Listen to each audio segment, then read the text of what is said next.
తిమోతికి రాసిన 2వ పత్రిక 1వ అధ్యాయము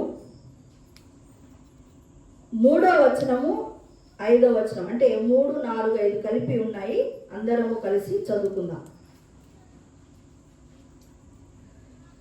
నా ప్రార్థనల యందు ఎడతెగక నిన్ను జ్ఞాపకము చేసుకొనుచు నీ కన్నీళ్లను తలుచుకొని నాకు సంపూర్ణ ఆనందము కలుగుటకై నిన్ను చూడవలనని రేయింపగళ్ళు అపేక్షించుచు నీ యందున్న నిష్కపటమైన విశ్వాసమును జ్ఞాపకము చేసుకొని నా పితృాచార ప్రకారము నిర్మలమైన మనస్సాక్షితో నేను సేవించుచున్న దేవుని ఎడల కృతజ్ఞుడనై ఉన్నాను. ఆ విశ్వాసము మొదట నీ అవ్వ అయిన లోయలోను నీ తల్లి అయిన యునోకెలోను వసించను. అది నీ యందు సహా వసించుచున్నదిని నేను రూఢిగా నమ్ముచున్నాను. చిన్న ప్రార్థన చేసుకున్న వాక్యం నిమిత్తం.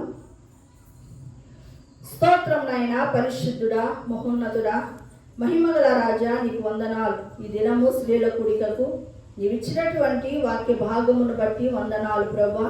ఈ వాక్యము నాయన వింటున్నటువంటి మా అందరిలో కూడా నీవు కార్యమును జరిగించండి. ఈ మాటలు తండ్రి యేసయ్య అనేక మందికి మేలుకరముగా మార్చండి. సరైన రీతిగా ఈ వాక్యమును విరిచి పంచిపెట్టుటకు జ్ఞానాత్మను అభిషేకమును నాకును దయచేయండి అయ్యా. ఈ మాటలను ఆశీర్వదించండి. ఈ సన్నిధి మెండుగా ఇక్కడ దయచేయండి నాయన. నాకు విరోధముగా సాతాను వేసే ప్రతి ఆయుధమును కూడా యేసు నామములో విరగొట్టుచున్నాను తండ్రి. ఈ కృప నీ కనికరము నా మీద ఉంచి నడిపించుమని యేసు నామములో అడుగుతున్నాను తండ్రి, ఆమేన్.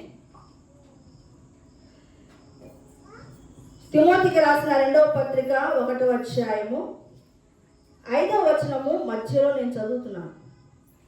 నీ యందున్న నిష్కపటమైన విశ్వాసమును జ్ఞాపకము చేసుకొని నా పితృాచార ప్రకారము నిర్మలమైన మనస్సాక్షితో నేను సేవించుచున్న దేవుని ఎడల కృతజ్ఞుడనై ఉన్నాను.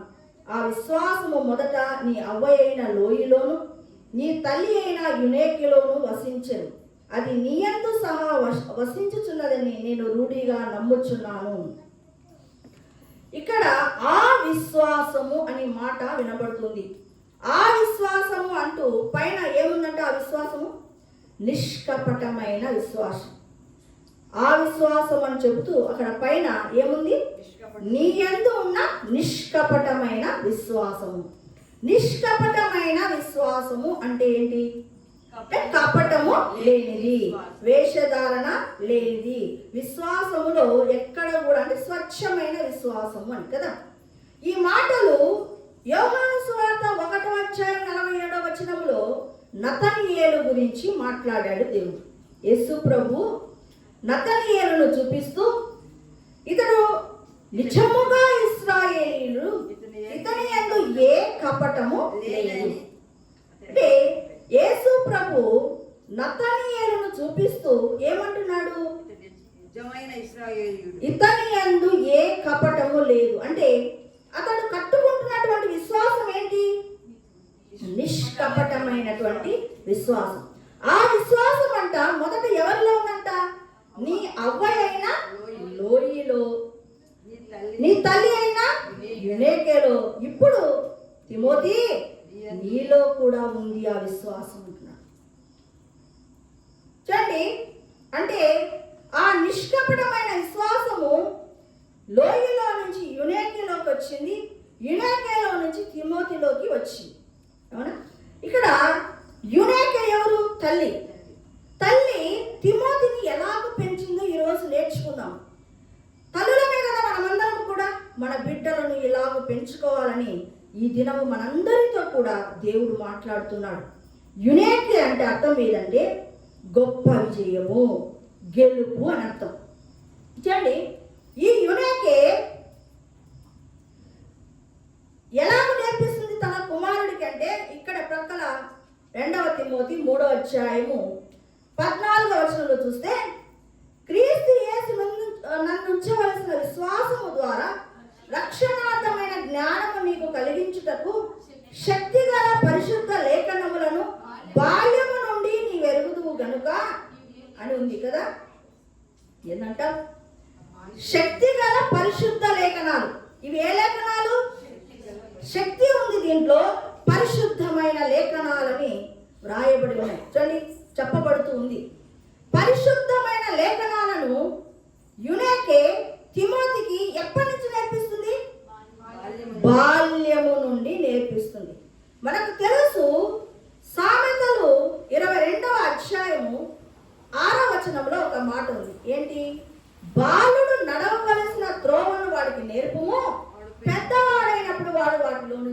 తొలగిపోడు అని. అంటే ఎప్పుడు నేర్పించాలంట? బాల్యములోనే నేర్పించాలంట. ఇప్పుడు యునేకే ఏం చేస్తుంది? తన కుమారుడు తిమోతికి ఏం చేసింది? బాల్యములోనే నేర్పించింది.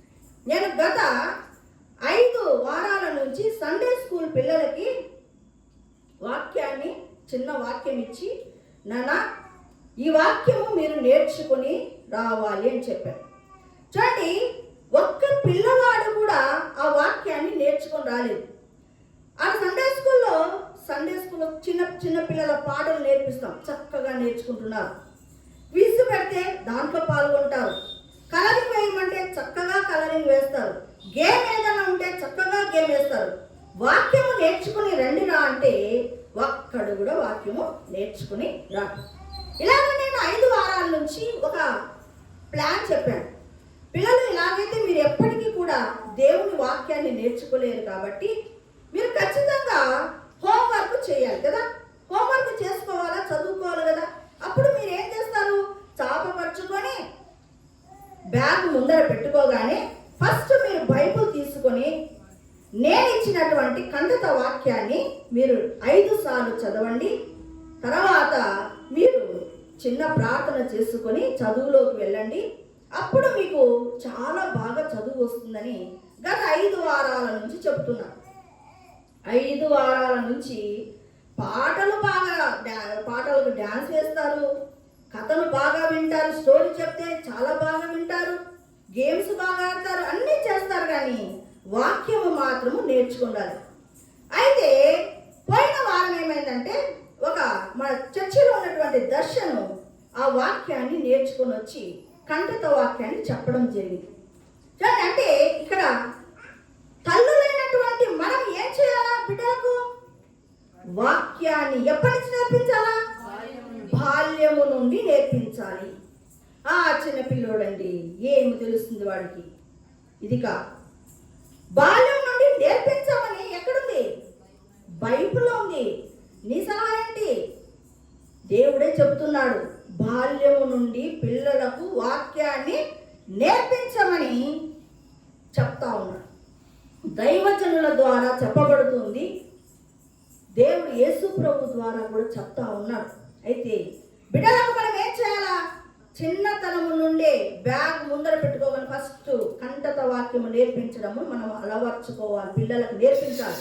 తల్లులైనటువంటి మనం చేయవలసినటువంటి పని. యునేకే అలాగ చేసిందంట. చేసింది కాబట్టి ఇక్కడ చూడండి, ద్వితీయోపదేశ కాండము 6వ అధ్యాయము 6వ వచనము 6, 7, 8, 9 వచనాలలో ఏముందంటే, నేడు నేను నీకు ఆజ్ఞాపించే ఈ మాటలు నీ హృదయమందు ఉండవలేను. ఎక్కడ ఉండాలంట? నీవు నీ యొక్క బాలకు కుమారులకు వాటిని అభ్యసింపచేసి వాటిని కూర్చున్నప్పుడు, త్రోవలో నడుచున్నప్పుడు, పండుకున్నప్పుడు, లేచినప్పుడు వాటిని గురించి మాట్లాడవలేను. ఇంకా ఏం చేయాలంట? సూచనగా వాటిని నీ చేతికి పట్టుకోవాలి. నీ కన్నుల నడుమ బాసికము వలె వాటిని ఉంచుకోవాలి. నీ ద్వార బంధముల మీద, గౌనుల మీద ఆ వాక్యము ఏం చేయాలంట? వ్రాయవలెను అని ఉంది. అక్కడ కూడా ఏం చెప్పబడుతుంది? ద్వితీయోపదేశ కాండము 6వ అధ్యాయంలో నీ కుమారులకు వాటిని ఏం చేయాలంట? అభ్యసింప చేయమని చెప్పబడుతుంది పరిశుద్ధ గ్రంథంలో.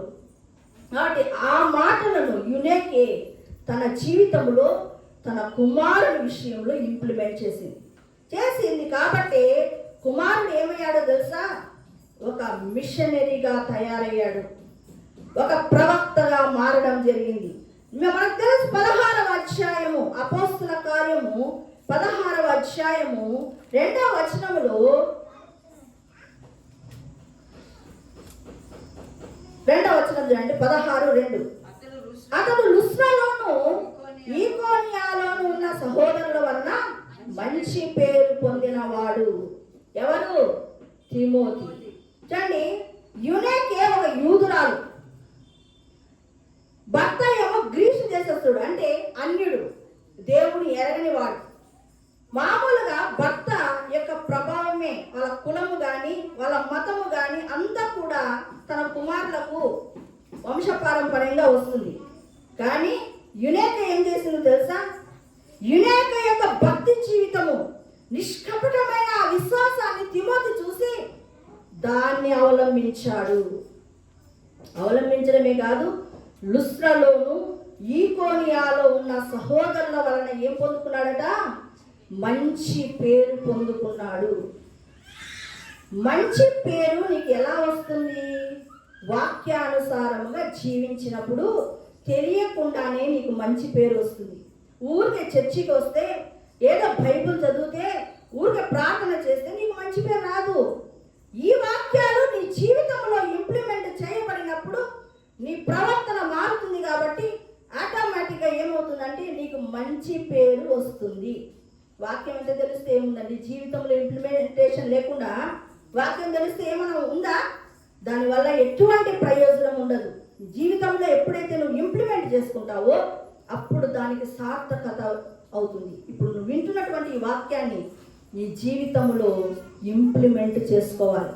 ఈరోజు యునేకే తల్లి కుమారుడు తిమోతికి వాక్యాన్ని నేర్పించింది అని విన్నావు కదా. నేను వెంటనే నువ్వేం చేయాలా? మర్చిపోదామా? ఇప్పటి నుంచి అయినా సరే రోజుకు ఒక వాక్యాన్నైనా నా కుమారుడికి కుమార్తెకు నేర్పించాలని ఒక నిర్ణయము మనం తీసుకోవాలి. అండి ఇక్కడ లుస్త్రలోను ఈకోనియాలో ఉన్నటువంటి సహోదరుల వలన మంచి పేరు సంపాదించుకున్నాడు. అంతేకాదు పౌలుతో కూడా మంచి సాక్ష్యాన్ని పొందుకున్నాడు తిమోతి. మొదటి తిమోతి అంటే మా తిమోతికి రాసినటువంటి మొదటి అధ్యాయంలో పౌలు అంటున్నాడు తిమోతిని పట్టుకొని నా నిజ కుమారుడా అంటున్నాడు. రెండవ తిమోతిలో మొదటి వచనంలో ఏముందో తెలుసా? నిజ కుమారుడు కాని ఎక్కడికి పోయాడు తెలుసా? ప్రియ కుమారుడా అంటే ప్రియమైన వాడిగా అయ్యాడు. అంటే ఎప్పుడు ప్రియమైన వాడిగా అవుతాడు? పౌలు అడుగుజాడలలో చక్కగా నడుస్తున్నప్పుడు ఆ వ్యక్తిని గురించి అతనికి ఎక్కడ లేని ఇష్టం కలుగుతుంది. అలాగా పౌలుకు తిమోతి అంటే అలాగే ఇష్టంగా మారాడు. అందుకే నిజ కుమారుడా దగ్గర నుంచి ఎక్కడికి వెళ్ళిపోయాడు? ప్రియ కుమారుడా అని చెప్పబడింది. చూడండి, అక్కడే మొదటి తిమోతికి రాసిన పత్రికలో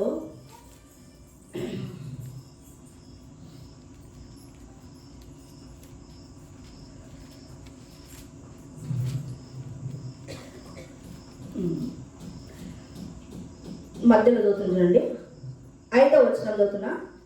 ఉపదేశ సారమేదనగా పవిత్ర హృదయము నుండి, మంచి మనస్సాక్షి నుండి, నిష్కపటమైన విశ్వాసము నుండి కలుగు ప్రేమయే. కొందరు వీటిని మానుకొని తొలగిపోయి, కొందరు ఏమయ్యారు? వీటిని మానుకొని తొలగిపోయి తాము చెప్పు వాటినైనను నిశ్చయమన్నట్టు రూఢిగా పలుకు వాటినైనను గ్రహింపకపోయినను ధర్మశాస్త్రోపదేశకులై ఉండకోరి నిష్ప్రయోజనమైన ముచ్చట్లకు తిరిగిరి. ఇక్కడ పౌలు తిమోతికి చెప్పాడు. ఏమని చెప్పాడు? అక్కడ ఉన్న వాళ్ళందరితో చెప్పాడు. అయితే తిమోతికి అవి ఎక్కుతున్నాయి. చెప్పబడిన మాటలన్నీ తిమోతికి ఎక్కుతున్నాయి, అక్కడ ఉన్నటువంటి జనాలకు ఎక్కడం లేదు.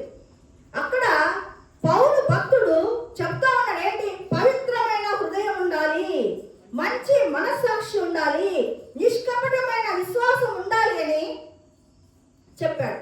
అయితే ఈ మాటలు ఏమంట? కొందరు ఏం చేశారంట? వాటిని మానుకొని తొలగిపోయినారు. ఇక ఏమైపోయింది? లాస్ట్కు ముసలమ్మ ముచ్చట్లకు తిరుక్కున్నారు. చూడండి, మొదటి తిమోతికి రాసిన పత్రిక కొంచెం యవనంలో ఉన్నప్పుడు పౌలు భక్తుడు రాశాడు. అంటే ఈ పత్రిక, మొదటి పత్రిక పౌలు భక్తుడు ఎప్పుడు రాశాడు? కొంచెం యవనముగా ఉన్నప్పుడు రాశాడు. అప్పుడు చెప్పాడు పౌలు భక్తుడు తిమోతికి, ఏమని చెప్పాడు? నాయనా, నిష్కపటమైన విశ్వాసాన్ని నీవు కలిగి ఉండాలని అక్కడ చెప్పాడు. రెండవ తిమోతి ఎప్పుడు రాశాడంటే కొంచెం వృద్ధాప్యం వస్తున్నప్పుడు, తను ఇక శిరచ్ఛేదనము చేయబడే దినాలు దగ్గరకు వస్తున్నప్పుడు రెండవ తిమోతి పత్రికను రాశాడు. అక్కడ ఏమొచ్చింది తిమోతికి? మొదటి పత్రికలో చెప్పబడినటువంటి నిష్కపటమైన విశ్వాసము రెండవ తిమోతికి వచ్చే లోపల అక్కడ ఏముంది, అతనిలో నిష్కపటమైన విశ్వాసము నీలో కూడా ఉన్నదని అని మాట్లాడుతున్నాడు. అంటే పౌలు భక్తుడు చెప్పినటువంటి, తిమోతిలకు రాసిన మొదటి పత్రికలో చెప్పినటువంటి ఆ మాటలు తన జీవితంలో ఇంప్లిమెంట్ చేసుకున్నాడు. తిమోతికి రాసినటువంటి రెండవ పత్రికలో అది ఉంది అని పౌలు భక్తుడే రూఢిగా చెప్పేస్తున్నాడు. అంటే ఒక దైవజనుడు తిమోతిని గురించి ఒక మంచి సాక్ష్యాన్ని పలుకుతూ ఉన్నాడు. అంటే చూడండి, ఇక్కడ తిమోతిని ఎలాగ పెంచింది తల్లి, ఎలాగ పెంచింది? లేఖనాలు నేర్పిస్తుంది, మంచి సాక్ష్యాన్ని పొందించిన, అంతేకాదు ఒక మిషనరీగా పంపించింది, ఒక ప్రవక్తగా తయారు చేసింది. ఎవరు? తల్లి. ఆమె పేరేమి? యునేకే. చూడండి, అలాంటి తల్లులుగా మనం కావాలి అని బైబిల్ గ్రంథంలో ఎప్పుడో రాసి, ఇప్పుడు వింటున్నటువంటి మనమందరం కూడా మన బిడ్డలకు ఏం నేర్పించాలా? వాక్యము బాల్య దినముల నుంచే నేర్పించాలని చెప్తుంది. చూడండి, అలాగే కదా నయోమి, రూతు, ఓబేదు గుర్తు చేసుకోండి. రూతు ఓబేదును కనింది, నయోమి ఒడిలో పెట్టింది, నయోమి పెంచింది. వారి విశ్వాసం ఎలాంటిది? అత్తది కోడలిది విశ్వాసం ఎలాంటిది? నిష్కపటమైన విశ్వాసము. అంటే దావీదు గురించి ఏం చెప్పబడిందో తెలుసా? 116వ కీర్తన 16వ వచనములో, నేను నిజముగా నీ సేవకుడను, నీ సేవకురాలి కుమారుడను అని మాట వాడు. దావీదు మహారాజు ఎవరంట? సేవకుడంట. వాళ్ళ తల్లి సేవకురాలు. ఆమె సేవకురాలు తన కుమారుణ్ణి ఏం చేసింది? సేవకుడుగా తయారు చేసింది. అలాగే నువ్వు అబ్రహాము, శారాను మీరు జ్ఞాపకం చేసుకుంటే, ఇస్సాకుని ఎలా పెంచింది? విధేయత కలిగిన కుమారుడుగా పెంచింది. ఇస్సాకు అంట సాయంకాలం వేళ ధ్యానిస్తూ ఉన్నాడు వాక్యాన్ని. పొలములు ఏం చేస్తున్నాడు? ఎక్కడి నుంచి వచ్చినవి? బాల్య దినములలో నాటినటువంటి ఆ మాటలు. అబ్రహాము, శారా బాల్య దినముల నుంచే మంచి విత్తనాలు నాటాడు. కాబట్టి అసలు చెప్తున్నాయి, పెండ్లి కూతురుగా రాబోతుంది అంటే ఎవరైనా వాక్యాన్ని ధ్యానించుకుంటూ ఉంటుంటారా? చెప్పండి. ఇక కొన్ని దినాలలో రిబ్కా దారిలో వస్తుంది. ఆమె వస్తుంది అంటే ఎవరైనా ధ్యానంలో ఉంటారా? పెళ్లి ధ్యానంలో ఉంటారా? పెళ్లి ధ్యానంలో ఉంటారు సహజంగా. ఇంకా పెళ్లి చూపులు, డ్రస్సులు ఇంకా ఏంటంటే గుర్తు వస్తాయి కదా. ఆ టైంలో ఇస్సాకు ఏం చేస్తున్నాడు? పొలంలో ధ్యానిస్తూ ఉన్నాడు వాక్యాన్ని. అంటే బాల్య దినముల నుండి అబ్రహాము, శారా ఇస్సాకును ఎలాగ పెంచాడో చూడండి.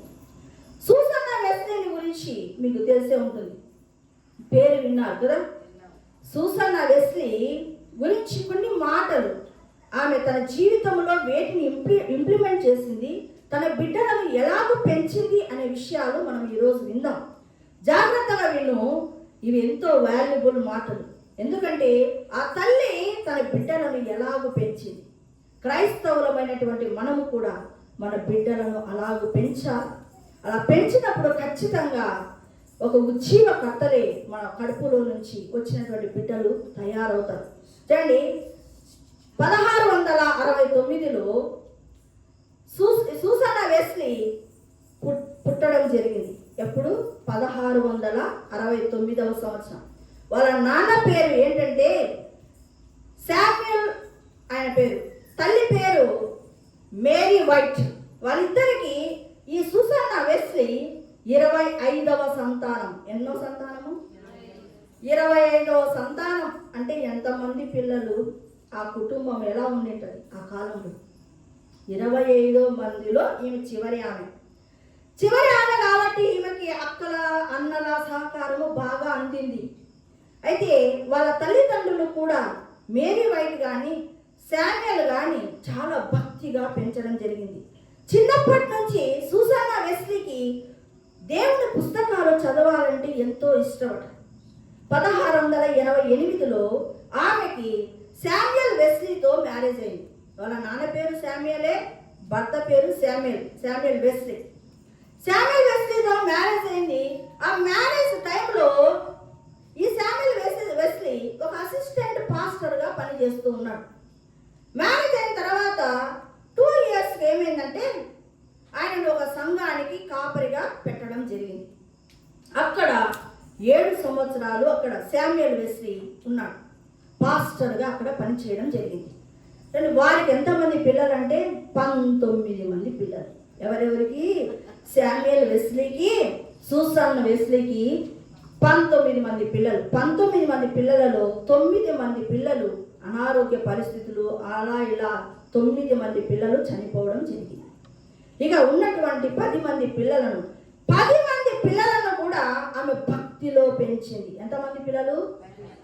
10 మంది పిల్లలను ఆమె భక్తిలో పెంచింది. అక్కడ పాస్టర్గా పనిచేస్తున్నాడు కదా. అక్కడ 7 years పాస్టర్గా పనిచేసిన తర్వాత ఒక సంఘ కాపరిగా 7 సంవత్సరాలు పాస్టర్గా పనిచేసినటువంటి శామ్యూల్ వెస్లీ మరలా ఇంకొక చర్చికి, ఎఫ్రాతా అనే చర్చికి ఆయన పాస్టర్గా అపాయింట్ అయ్యాడు.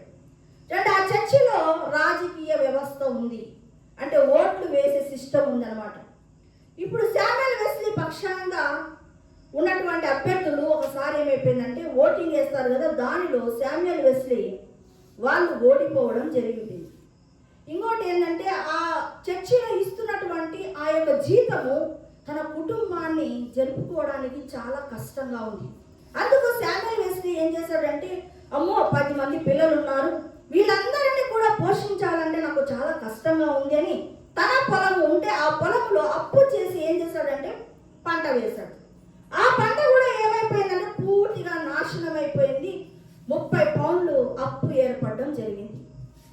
ఇప్పుడు ఏమైపోయింది? శామ్యూల్ వెస్లీ ఓడిపోయాడు. అక్కడ ఓడిపోయిన తర్వాత ఈ ప్రతిపక్షంలో ఉన్నటువంటి ఆ యొక్క ఏంటి చర్చిలో ప్రతిపక్షం వాళ్ళు ఉంటారు కదా, వాళ్ళు ఏం చేశారంటే ఇతనిని 30 పౌండ్ల అప్పు ఉందని చెప్పి జైలుకు 3 నెలలు పంపించడం జరిగింది. 3 నెలలు అతడు జైల్లో ఉన్నాడు. జైల్లో ఉన్నప్పుడు ఈమె ఒంటరిగా ఎక్కడ కూడా తన ధైర్యాన్ని కోల్పోలేదు. సూసన్ వెస్లీ ప్రతిరోజు ఉదయాన్నే లేచి ప్రతి బిడ్డ దగ్గరికి వెళ్ళి 10 నిమిషాలు ప్రార్థన చేస్తుందట. ఒక బిడ్డ దగ్గరికి వెళ్ళి 10 నిమిషాలు ప్రార్థన చేస్తుంది, ఇంకొక బిడ్డ దగ్గరికి వెళ్ళి 10 నిమిషాలు ప్రార్థన చేస్తుంది. అలాగా 10 మంది బిడ్డలు ఉన్నారు. అంటే ఎన్ని నిమిషాలు ప్రార్థన చేసిండ్రు లెక్క? 10 మంది ఉన్నారంటే ఎంత? గంట. ఆమె గంట పైన ప్రార్థన చేసినట్టు లెక్క. ప్రార్థన చేసిన తర్వాత ఇంకోటి ఏం తెలుసా, ఆమె ఆ ప్రార్థన చేసిందే కాక మనము దశమ భాగం దేవుడికి ఎంత ఇవ్వాలా? 2 గంటల 40 నిమిషాలు కదా. ఆమె ఎన్ని కష్టాలు ఉన్నా, ఇంట్లో ఎన్ని ఇబ్బందులు ఉన్నా, ఆ ఇల్లు చాలా చిన్నదిగా ఉంది, 10 మంది పిల్లలను పెట్టుకొని ఉంది. చూడండి, తాను మాత్రము 2 గంటలు తాను దేవుడికి ఇవ్వవలసినటువంటి సమయాన్ని ఖచ్చితంగా ఇచ్చేదట. తనకి పిల్లలంతా ఇంట్లోనే 10 మంది పిల్లలు అంటే ఎలా ఉంటుంది గోల. అయితే వాళ్ళ పిల్లలకి ఏం నేర్పించిందంటే, ఆమె ప్రే చేసుకోవడానికి ఇలా స్థలం కూడా లేదు. ఆమె ఒక ఈచర్ లాంటిది ఉందంట, దాన్ని ఆమె ఏం చేసుకుందంటే ప్రార్థన గదిగా చేసుకుంది. ఆ ఈచర్లో కూర్చొని ముసుగు వేసుకుంటేనే పిల్లలందరికీ అర్థమైపోతుందట, అమ్మ ప్రార్థన చేసుకుంటుంది. ఇక అందరు ఎక్కడో అక్కడ కాముగా ఉండిపోతారట. సరే, అలాగే ఆమె 2 గంటలు ప్రార్థన ఎప్పుడు కూడా విడిచిపెట్టకుండా ప్రార్థన చేస్తుంది. తన బిడ్డల కోసము రోజు ఒక్కొక్క బిడ్డ నిమిత్తము 10 నిమిషాలు 10 నిమిషాలు అలాగూ ప్రార్థన చేస్తూ ఉంది. కానీ ఈయనను ఒకసారి 17 లండన్కి పిలిచారట. ఎందుకు? వాక్యం చెప్పడానికని పిలిచారు. ఈయన లండన్కి పోయింటే ఈయన పాస్టరు ఎఫ్రాతా చర్చిలో అయిన పాస్టర్ కదా, వేరే పాస్టర్ను అపాయింట్ చేశారు. ఆ ప్లేస్లో శామ్యూల్ వెస్లీకి బదులుగా ఏం చేసినారు? వేరే పాస్టర్ను అపాయింట్ చేశారు. అతడు చెప్పే బోధలో సారం లేదని గ్రహించి సూసన్ వెస్లీ ఏం చేసిందంటే తన 10 మంది బిడ్డలను పెట్టుకొని గృహకూడిక స్టార్ట్ చేసింది. మెల్లమెల్లగా అక్కడ ప్రార్థనలు జరుగుతూ ఉండగానే ఒక 3 నెలల్లోనే 200 మంది కూడుకోవడం జరిగింది. లండన్ నుంచి వచ్చాడు భర్త శామ్యూయల్ వెస్లీ. రాగానే పరిస్థితి అంతా తారుమారైంది. తనను పాస్టర్ నుంచి తొలగించి వేశారు. అయితే తన భార్య చేసినటువంటి ఆ కార్యాన్ని చూసి ఆయన ఎంతగానో సంతోషపడ్డాడు. చూడండి, సూసన్ వెస్లీ తన బిడ్డలకు బాగా చక్కగా పెంచుకోవాలని ఒక 16 నియమాలు పెట్టుకుందంట. ఈ నియమాలు మీరు దాటిపోవడానికి వీలు లేదు, ఖచ్చితంగా నేర్పించిందంట.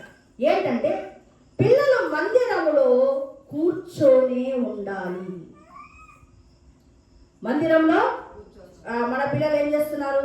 తిరుగులాడుతూ ఉన్నారు, పండుకుంటూ ఉన్నారు. కానీ సూసన్ వెస్లీ ఏం నేర్పించింది? పిల్లలకి కఠినముగా నేర్పించిందంట. ఎంతో క్రమశిక్షణతో మందిరములో కూర్చొనే ఉండాలి. ఏంటి? కూడికైపోయేంత వరకు. కానీ ప్లేట్లో అన్నం పెడితే అన్నము మిగిలించకూడదట. ప్లేట్లో ఎంత అన్నం పెట్టారో అంత అన్నము కంప్లీట్గా తినాలి. అన్నం తినే ముందు ఏమి తినకూడదట. మన పిల్లలు అన్నం తినే మూమెంట్ వరకు కూడా చాక్లెట్, బిస్కెట్, చిప్స్ ఇలా తింటారు. కానీ ఆమె పేదరికంలో పెంచుతూ ఉంది కాబట్టి అన్నానికి ముందు ఎవ్వరు కూడా ఏ విధమైనటువంటి స్నాక్ ఐటమ్ తినడానికి వీల్లేదు. అలాగ స్ట్రిక్ట్ రూల్స్ అని పెట్టింది. దేవుడు చిత్తము లేకుండా నీవు ఏ పని చేయకూడదు. అంటే ప్రార్థన చేయాలి. దేవుడు వాక్యం ద్వారా ఏదో ఒకటి నీతో మాట్లాడతాడు, అది చెయ్యమంటే నువ్వు చెయ్యాలి, లేకపోతే లేదు అని చిన్ననాటి నుంచే తల్లి తన బిడ్డలకు నేర్పించి దేవుని యందు భయభక్తులు కలిగి ఉండాలి అని ఖచ్చితంగా చెప్పిందంట. చూడండి, మన వస్తువులనైతే నువ్వు ఎలా చూసుకోవాలా? చాలా జాగ్రత్తగా చూసుకోవాలా. ఏం చేస్తాము? ఒక కారు కొనిస్తేనే సాయంకాలానికి పార్ట్ తీసేసి అడబడేసింది పిల్లలు, అవునా లేదా? కానీ ఆమె మనకు ఉన్నటువంటి వస్తువులను బహు జాగ్రత్తగా చూసుకోవాలి అని నేర్పించింది. ఇంకా ఏం నేర్పించిందండి? ఇతరుల యొక్క వస్తువులైతే మరీ జాగ్రత్తగా చూసుకోవాలి అని నేర్పించింది. ఏదైనా మంచి కార్యము చేశాడనుకో ఖచ్చితంగా వాళ్ళను మెచ్చుకోవాలి అని నేర్పించినట్టు. ఒకవేళ వాళ్ళు చేయలేకపోతే మరలా చేసేటట్టుగా ప్రోత్సాహపరచాలి కానీ నిరుత్సాహపరచకూడదు అని నేర్పించినారు. ఇలాగా ఆ 16 ఆ యొక్క నియమాలను పెట్టుకొని అలాగా ఏదైనా పాపము చేస్తే మాత్రము ఖచ్చితంగా శిక్షించాలి. ఖచ్చితంగా శిక్షిస్తుందట. రెండవసారి అదే తప్పుని ఎత్తి పట్టి మాత్రం కొట్టదట. మనం ఏం చేస్తాము? ఇక కొట్టినప్పుడంతా ఫ్లాష్ బ్యాక్ కుదరలేదు. కానీ ఆమె ఒక్కసారి ఒక తప్పు జరిగిన తర్వాత, దానికి శిక్ష విధించిన తర్వాత మరలా ఆ తప్పు విషయంలో మరలా ఎత్తడము, దాని విషయం కొట్టడము అలాంటిది చెయ్యకూడదు అని నేర్పించినారు. ఇలాగా ఆమె 16 నియమాలను పెట్టుకొని తన బిడ్డలను నిక్కచ్చిగా నేర్పించింది. ఉదయాన్నే లేస్తే ఎవరితోనూ మాట్లాడకూడదు, మోకాళ్ళుండి దేవుడితో మాట్లాడాలి అని నేర్పించింది. ఇలాగ నేర్పించిన దాన్ని బట్టి బిడ్డలు 10 మంది బిడ్డలు కూడా భక్తి పరులుగా తయారయ్యారు. సూసన్ వెస్లీ 10 మంది పిల్లలు ఉంటే 10 మంది పిల్లలను భక్తి పరులుగా తయారు చేసింది. అందులో 2 జాన్ వెస్లీ, చార్లెస్ వెస్లీ మనకు తెలుసు, ఉజ్జీవకర్తలయ్యారు కదా. ఇంగ్లాండ్ దేశం కదిలించి వేసినటువంటి మంచి దైవజనులను తయారు చేసింది. చూడండి, జాన్ వెస్లీ ఒక మాట అన్నాడు. ఏమన్నాడంటే, నేను థియాలజీ కాలేజీలో నేర్చుకున్న దానికంటే మా అమ్మ దగ్గర నేర్చుకున్న విషయాలు చాలా ఎక్కువ అన్నాడు. అందుకే ఆమెను ఏమంటారో తెలుసా? మదర్ ఆఫ్ మెథడిస్ట్ అని ఆమెను అంటారట. అంటే జాన్ వెస్లీ తన యొక్క చర్చి పెట్టినప్పుడు మెథడ్స్ పెట్టాడు. ఇలా ఉండాలి, మందిరంలో ఇలా ఉండాలని మెథడ్స్ పెట్టాడు. కాబట్టి మెథడిస్ట్ సంఘాలు ఏర్పడ్డాయి. దానికి తల్లి ఆమె. అందుకే ఆమెకి ఏం పేరు వచ్చింది తెలుసా? మదర్ ఆఫ్ మెథడిస్ట్ అని వచ్చింది. కాబట్టి జాన్ వెస్లీ తల్లి ఎలాంటి గొప్ప తల్లిగా ఉందో చూసారా? ఉన్న దాంట్లోనే సర్దుకొని తింటూ 10 మంది బిడ్డలను చక్కగా పెంచింది. మనము ఎలా పెంచుతున్నాం? ఈమె సాక్ష్యాన్ని విన్నటువంటి మన తర్వాతనైనా మన పిల్లల్ని ఎలా పెంచుకోవాలో కూడా దేవుడు మనకి ఈ దినం తెలియజేస్తున్నాడు. అండి, ఆమె 10 మంది బిడ్డలను చక్కబరిచింది. మనకిచ్చినటువంటి 1, 2 పిల్లలను మనం ఏం చేయాలా? చక్కబరచాలి. ఎలాగా? యునేకేలాగా బాల్య దినములలోనే వాక్యాన్ని నేర్పించడం చెయ్యాలి. సూసన్ వెస్లీ లాగా కఠినముగా పిల్లలకు క్రమశిక్షణ నేర్పించాలి. ఆ చిన్న పిల్లోడు ఇప్పుడేం తెలుస్తుంది వాళ్ళకి చెప్తే? కొట్టితే గాన ఏమవుతుందో తెలుసా? ఇది తప్పు నాన్న అని ఒకసారి నువ్వు శిక్షిస్తే ఆ విషయాన్ని రెండవసారి చేయడానికి బిడ్డలు ధైర్యం చేయరు. కానీ అలా కాదు, వాడు ఏమన్నా చేసి అమ్మ నవ్వుకుంటూ ఉండడు. దాన్ని నేర్పించడం అంటారా? కొట్టడం నేర్పించడమా? ఏం నేర్పిస్తున్నాం? కాబట్టి సూసన్ వెస్లీ లాంటి తల్లులము దాంట్లో మనం 16 నియమాలు పాటించకపోయినా కొన్ని మనము మన బిడ్డలలో ఇంప్లిమెంట్ చేసుకున్నా కూడా మన బిడ్డలను ఏం చేసుకుంటాం? బాగు చేసుకుంటాం. కాబట్టి యునేకే లాంటి తల్లులు, సూసన్ వెస్లీ లాంటి తల్లులుగా మనము మారాలి. ఆ విధంగా మన బిడ్డలను మనము తయారు చేయాలి. అలాగ చేయాలంటే మొదట సూసన్ వెస్లీ ఏం చేసింది?